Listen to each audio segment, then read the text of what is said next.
दोस्तों नमस्कार।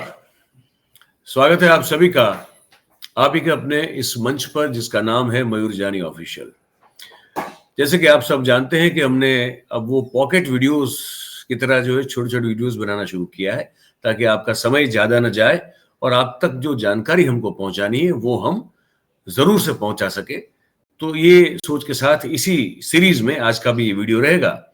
हमारे साथ आप देख रहे हैं कि हिमांशु भायानी साहब प्रस्तुत हैं और बात हम करने जा रहे हैं जो अभी शायद थोड़ी छोटी लगे या उतनी महत्वपूर्ण न लगे, लेकिन हिमांशु और जो जितने भी बिजनेस और फाइनेंस को समझते हैं सबका ये मानना है कि ये जिस पर हम बात करने जा रहे हैं वो आने वाले दिनों में इसका असर, इसकी इम्पैक्ट बड़ी खतरनाक साबित हो सकती है। कैसे, क्यों और वो मुद्दा कौन सा है वो जानने समझने की कोशिश करेंगे।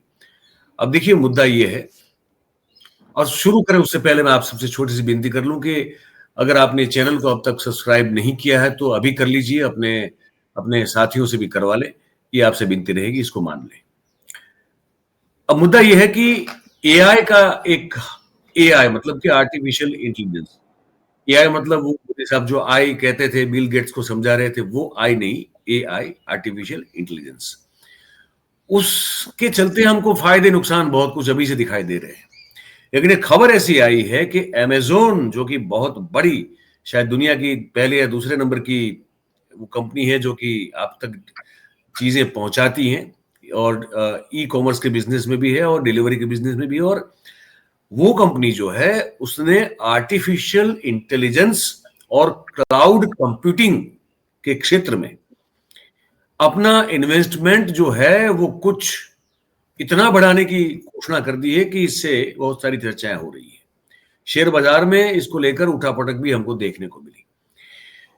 पर इससे हो रहा है ये कि अगर जैसे बताया जा रहा है कि अमेज़न आर्टिफिशियल इंटेलिजेंस के क्षेत्र में और क्लाउड कंप्यूटिंग में 10 अरब अमेरिकन डॉलर का इन्वेस्टमेंट करने जा रहा है, और ये जब होगा तो उसी के कारण सिर्फ अमेज़न में ही दो, और दूसरी कंपनियों की बात नहीं, अमेज़न में 14,000 कम से कम लोगों की नौकरियां चली जाएंगी। और आप सब जानते हैं कि हमारे देश की जो इकोनॉमी है उस इकोनॉमी में डिलीवरी करने वाले लोगों की रोजगारी ज्यादा है। पढ़े लिखे लोग मोटरसाइकिल पर जो है वो घूमते घूमते, फ्लिपकार्ट हो, अमेज़न हो, स्विगी हो, जोमेटो हो, ब्लिंकिट हो, इंस्टामार्ट हो, बिग बास्केट हो, तरह तरह की डिलीवरीज ऐप में काम करते हैं, रोजगार पाते हैं। वहीं से रोजगार अभी जनरेट हो रहा है और वहीं से लोग जा रहे हैं। इसके अलावा भी बहुत सारी जो टेक्निकल और टेक्नोलॉजिकल जॉब्स हैं उसमें भी हमारे भारतीय बहुत अच्छा काम कर रहे हैं। तो हम कह रहे हैं कि 14,000 नौकरियां चली जाएंगी। और बताया जा रहा है कि ये जो है वो कॉर्पोरेट पदों में ये कटौती करने की बात है। उनके जो सीईओ है एंडी जेसी ना, उनका कहना है कि ये जो प्रेजेंट सिनारियो में ये जो खर्च कंपनी कर रही है उसमें कटौती का मतलब या उद्देश्य ये है कि संचालन जो है वो कंपनी का सुव्यवस्थित किया जाए। तो नौकरियों में कटौती होगी और जो स्रोत हैं, है ना, जैसे जो क्षेत्र भी हैं आशास्पद रूप से है, उन क्षेत्रों में एआई और इंफ्रास्ट्रक्चरल डेवलपमेंट के जरिए उस तरफ दिशा पकड़ने की बात अब हो रही है। तो अब 2023 के बाद की सबसे बड़ी नौकरी में जो है ये छटनी कहें तो छटनी, कटौती कहें तो कटौती, कोस्ट कटिंग कहें तो कोस्ट कटिंग, ये होने जा रहा है। और कंपनी अब इंसान के बदले टेक्नोलॉजी में ध्यान केंद्रित करे, ये अपना इरादा व्यक्त कर चुकी है। अब हम इस बात को 10-15 मिनट में, आने वाले 10-12 मिनट में समझेंगे हिमांशु से कि ये क्या हो रहा है और इसका देश में और ग्लोबली क्या असर होने वाला है। मैं समझ रहा हूं, मुझे पता है कि देश में अभी बिहार चुनाव और उसको लेकर बहुत सारी बातें हो रही है, लेकिन ये भी महत्वपूर्ण मुद्दा है, इस पर भी बात होना बहुत जरूरी है। हिमांशु, आपका स्वागत है। The ball is in your court now. नमस्कार द मयूर जानी ऑफिशियल के दर्शकों को, आप सभी को जो भी ये कार्यक्रम देख रहा है, दिवाली की शुभकामनाएं आप सबको। देखिए, ये दिवाली के बाद भारत में मतलब अंतर्राष्ट्रीय स्तर से अगर देखते जाए तो सबसे बड़ी चौंकाने वाली खबर है। यूएस का जो आईटी जॉब लॉस का जो रिपोर्ट आया उसमें 96,000 यानी कि 96,000 नौकरियां चली गई है। उसमें सबसे ज्यादा बड़ा कंट्रीब्यूटर अमेज़न है। अमेज़न ने कल जो डिक्लेयर किया उसके मुताबिक करीबन 30,000 नौकरियां फिलहाल वो कटौती ला रहा है, और ये कॉर्पोरेट रोल्स है। तो ये जो 30,000 है जो नौकरियां जा रही है कॉर्पोरेट रोल्स की, मतलब ये सुपरवाइजर लेवल की जो नौकरियां है, कौन कॉल्स करते हैं या मीटिंग्स करते हैं या डिसीजन मेकिंग में होते हैं, ऐसे लोग निकल रहे हैं नौकरी से।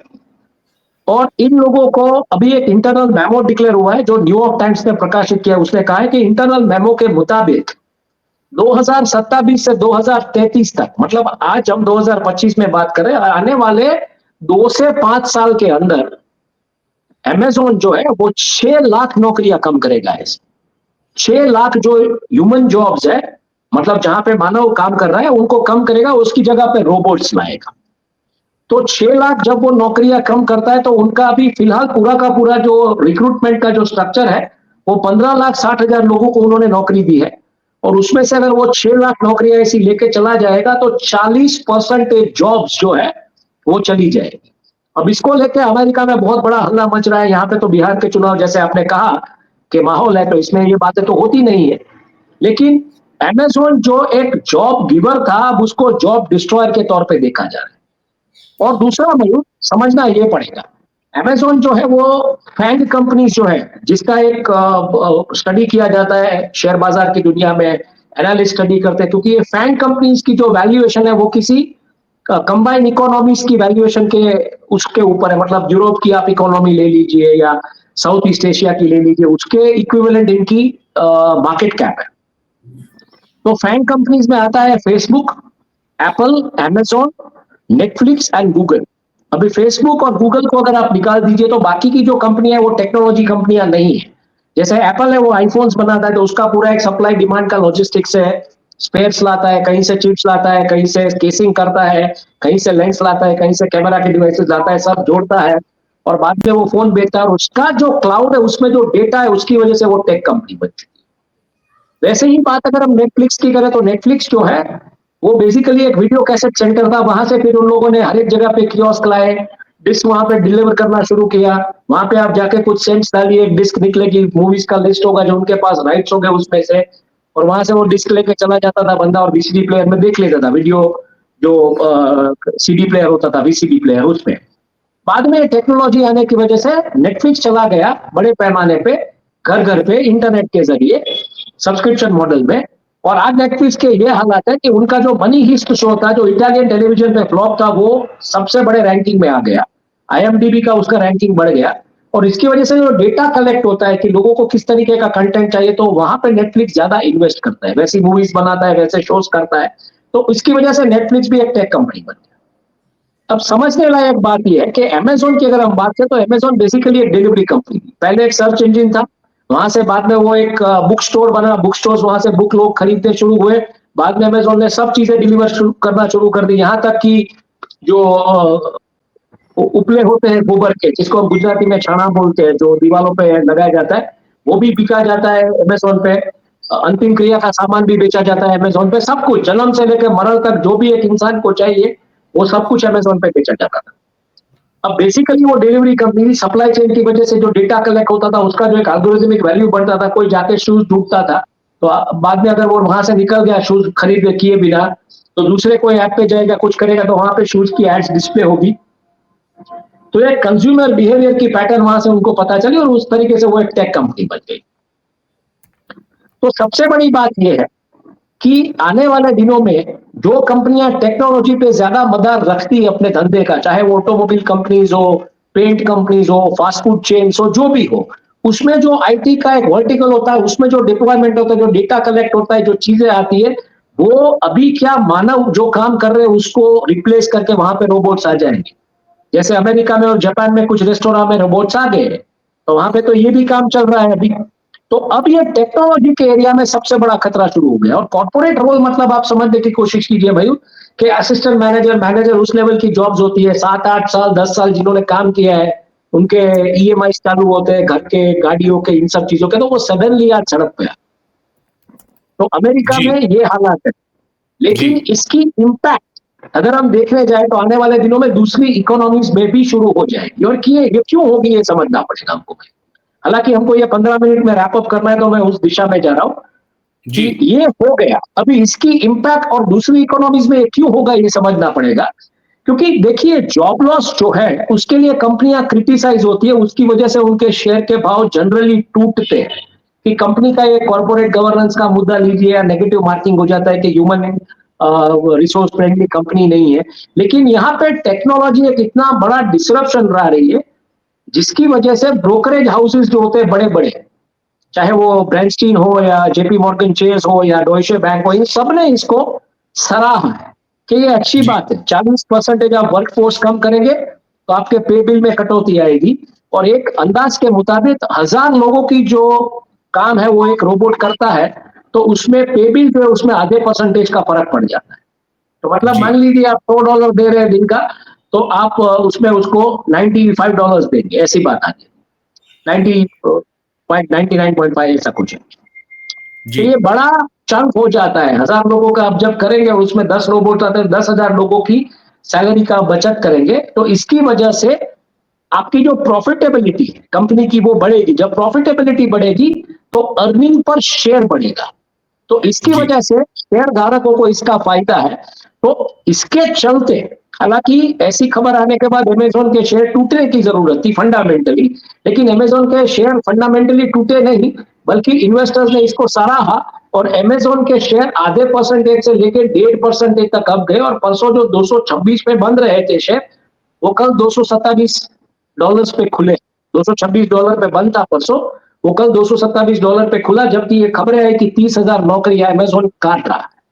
जी तो ये एक ऐसा समाज हो रहा है जिसके बारे में शायद कहा गया था कि कलयुग में ऐसी व्यवस्थाएं होगी जहां पे वैश्य जो है वो धंधा इस तरीके से करेंगे कि समाज में अलग समस्याएं पैदा होगी। तो ये समस्याएं अब शुरू हो गई है। अगर हम उस जी कलयुग के बारे में भी बात करें, ये जेफ बेजोस वगैरह तो आज के सब वैश्य है, आज के व्यापारी है। वो जिस तरीके से धंधा कर रहे हैं, समाज में समस्या ये पैदा हो रही है कि 30,000 लोगों की नौकरियां जा रही है, लेकिन दूसरी तरफ शायद उनके जो 30,000 रिटेल इन्वेस्टर हो गए या 30 लाख रिटेल इन्वेस्टर है, वो इसको सेलिब्रेट कर रहे हैं।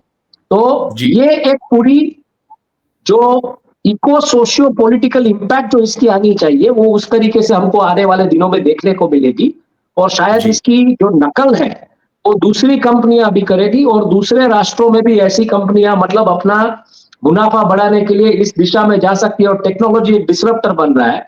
तो एक जी जो वक्त आएगा जिसमें आपके बच्चे को आप आईटी में पढ़ाने के लिए भेजते थे, तो आप आईटी में पढ़ाएंगे बड़ी फीस देके, लेकिन नौकरियां तो होंगी नहीं। या तो फिर वो सुपर स्पेशलाइजेशन में उसको जाना पड़ेगा, आर्टिफिशियल इंटेलिजेंस या हार्डवेयर प्रोग्रामिंग या सेमीकंडक्टर लेवल का, चिप लेवल का प्रोग्रामिंग, एम्बेडेड प्रोग्रामिंग। तो ऐसी जी कितनी हमारे पास कॉलेजेस है, ऐसी कितनी इंस्टीट्यूट है, सबसे बड़ा सवाल है। और सिर्फ दो लाइन कह के मैं रैपअप करूंगा आपके समअप के लिए, जी कि अगर ये चीज अमेरिका जैसे राष्ट्र में हो रही है जिसका वर्ल्ड रिजर्व करेंसी हमारी करेंसी से 88 टाइम्स ज्यादा है, तो सोचिए अगर ये चीजें चाइना जैसी जगह पे होगी तो वहां की जो वर्क फोर्स होगी रिमोट जॉब्स में वो अवेलेबल रहेगी आपको सस्ते दाम से। तो मैन पावर का जब सप्लाई बढ़ेगा, तो भारत में ऑलरेडी मैन पावर का सप्लाई ओवर सप्लाई है, इसलिए नौकरियां नहीं है, या फिर जो जो पेमेंट मिलनी चाहिए वो नहीं मिल रही है।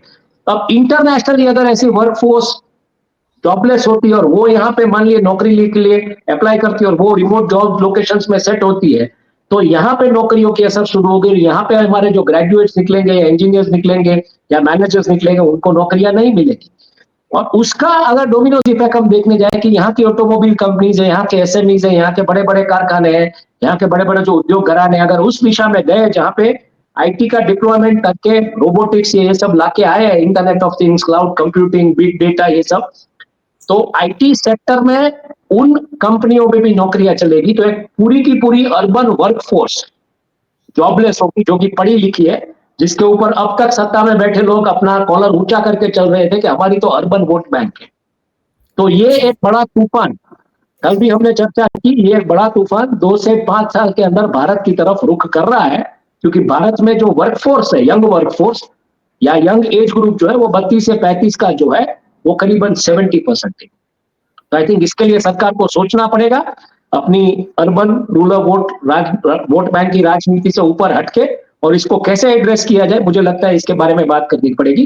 तो मेरा यहाँ पे वक्तव्य पूरा होता है क्योंकि हमको 15 मिनट में खत्म करना था, पर आप अपनी टिप्पणी रख सकते हैं। एक और भी मुद्दा है लेकिन इसमें नहीं जोड़ेंगे। चैट जीटीपी ने 1 साल का फ्री दिया हुआ है वो अपने आप में एक अलग सा एक ऐसा ऐसा मामला है कि उस पर अलग से बात हो सकती है कि चैट जीपीटी इवन व्हाट्सएप कर रहा है ना, व्हाट्सएप कुछ 35 मैसेजेस अलाउ करने वाले आने वाले दिनों में, महीने का, तो वो भी सब प्रीमियमाइजेशन की तरफ जा रही है, क्योंकि उन कंपनियों को भी अपने खर्चे निकालने हैं इन सब टेक्नोलॉजी डिप्लॉयमेंट के, तो वो इस दिशा में जा रहा है। पर क्योंकि हमने आपको वादा किया कि 15 मिनट में ही हो सके उतनी बात आप तक पहुंचाने की कोशिश करेंगे, तो अब यहाँ समाप्त करेंगे। हिमांशु ने एक ही सांस में लेकिन बहुत सारी जानकारी आपको दे दी है। अब ये प्रोसेस कीजिए, इसको समझने की कोशिश कीजिए और आप खुद आकलन कीजिए कि देश और दुनिया इस मामले में किस दिशा में जा रहे हैं। मैं अपनी बातचीत को यही समाप्त करूंगा। और यहाँ पे हमारे समाज को किस दिशा में ले जाया जा रहा है। आप समझदार लोग हैं, आप समझिए, चिंतन कीजिए थोड़ा। हिमांशु, आपका बहुत बहुत धन्यवाद और हमारे सभी साथियों का, दर्शकों का, सभी का बहुत बहुत धन्यवाद इस बातचीत में हमारे साथ जुड़ने के लिए। Thank you very much. नमस्कार।